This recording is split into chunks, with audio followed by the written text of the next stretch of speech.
Imagine stepping into a place where nothing feels scripted and nothing feels exaggerated. Yet every detail is quietly designed to test how far the human mind can be pushed. There are no actors performing for an audience, no dramatic music guiding emotions, and no guarantee that anyone involved truly understands what they are about to experience. What unfolds here is not fiction. It is a real psychological experiment that slowly strips people of their sense of self, replacing it with fear, obedience, and unchecked power. In 1971, inside the basement of Stanford University, psychology professor Philip Zimbardo began an experiment driven by a question that sounded academic but carried disturbing implications. Are people naturally cruel, or does the right environment and authority turn ordinary individuals into something far more dangerous? Zimbardo wanted to understand whether evil actions come from within a person or from the systems they're placed inside. What he discovered would shock not only the scientific community, but the world.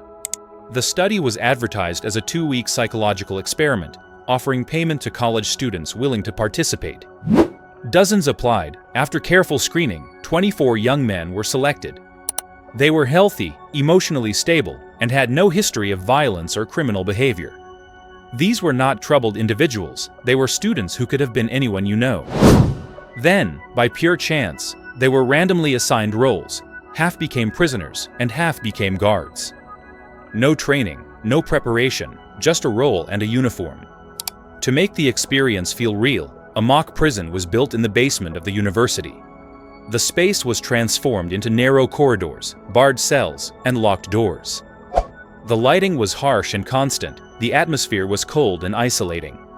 Prisoners were dressed in identical smocks, stripped of their names, and identified only by numbers. This was done intentionally, to remove their individuality and sense of identity. Guards were given uniforms, batons, and mirrored sunglasses that hid their eyes, making them feel anonymous and powerful.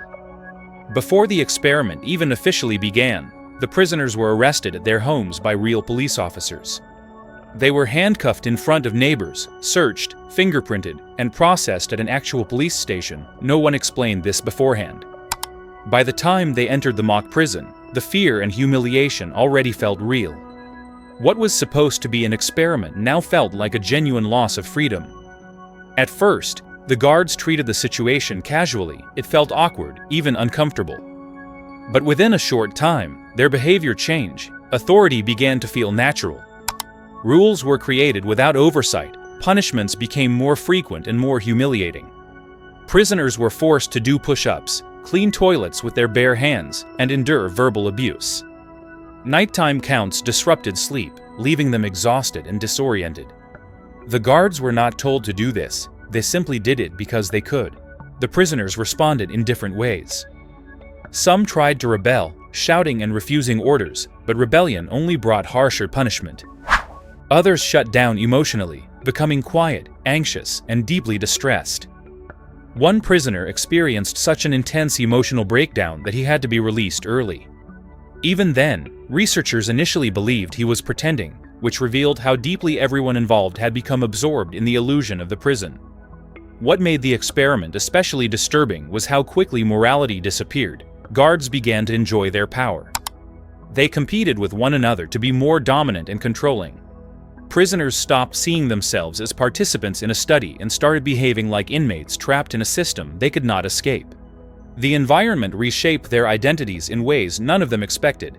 Even Philip Zimbardo lost his objectivity. Instead of acting as a neutral observer, he took on the role of prison superintendent. He became more concerned with maintaining order than protecting the participants. This conflict of roles allowed the abuse to continue longer than it ever should have. The system he created began controlling him as well. The experiment was meant to last 14 days. It ended after just 6. When psychologist Christina Maslick visited the site and witnessed the treatment of the prisoners, she was horrified. She questioned how anyone could justify such suffering in the name of research. Her reaction forced Zimbardo to confront the reality of what had happened. The experiment was immediately shut down. By then, the damage was done. Participants left with emotional scars that lasted far beyond the basement walls. The Stanford prison experiment became a powerful example of how easily normal people can be transformed by authority, structure, and environment. It showed that cruelty does not always come from evil individuals, but from systems that remove accountability and encourage obedience. To this day, the experiment remains controversial and deeply unsettling. It raised serious ethical questions about psychological research and human responsibility. But more importantly, it holds up a mirror to society. It forces us to ask uncomfortable questions about ourselves. If placed in the same situation, with the same power or the same lack of control, how would we behave? This is not just a story about a university basement in the 1970s. It is a warning about how fragile human morality can be when authority goes unchecked and empathy is removed. And that is what makes this experiment one of the most disturbing in history. If this story made you think, unsettled you, or challenged the way you see human behavior, make sure to like this video, subscribe to the channel, and share your thoughts in the comments.